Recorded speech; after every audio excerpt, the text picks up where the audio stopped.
Knoll started in 1865. Wilhelm Knoll, the father of Walter Knoll, set up his first business. He was the son of a shoemaker with leather. And already his son started to make furniture around 1900. It was always inspired already at that time by innovation, to find new ways of upholstery. The Bauhaus movement was very inspiring for Walter, who founded his company in 1925. And they made furniture which had always a new idea, technically and visually. So they made the chairs for the Zeppelins, aluminum tubes. They created strings covered with textile, a suspension with flat steel, which was not there before. So the Bauhaus is in the DNA of the Knolls. When I'm asked, yeah, what makes us successful? Then I thought, is it about the products? Is it about the people? Is it about technology? I think we have to go one step backward, and I think it's our competence to create social relationships. A social relationship is not made for a purpose. It's made for an ongoing process. And we have installed that in the company, so it's about how we work with our customers, how we work with our people, how we work with our external partners. And it's a beautiful experience that you can do business on these values. We're coming from an area which has a special cultural background in manufacturing, which is going back for generations. And it is the home of Mercedes, of Bosch.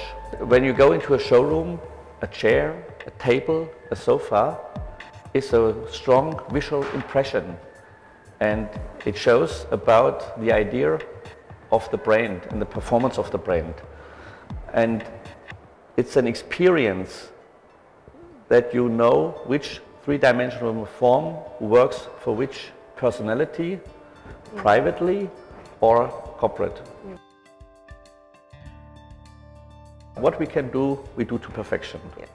And now it's about the communication to place in all these different products in the concept of the architect. When Norman Foster started to set up the German parliament, the Reichstag, I was interested. And out of that relationship, project-based, we developed products which are one of the most successful furniture, or let's say lobby furniture, in the market. Everything what we do has the longevity in it. If we make products, if we have the social relationships. And at that time I started Walter Knoll, or not that I started it, the family took it over the 1st October 93. That means this month it's exactly 20 years since I'll do this wonderful profession. EOS at that time, I was 32, was a little bit younger. They just started their career as designers. 3 young people appeared, and I feel from the first beginning the spirit. And then we met again after a briefing, and I said, now we have a bench for you. I thought, oh God, what shall that be? I want to make sofas, how a bench? But that was just the Austrian expression for a sofa. A bunker. Cute.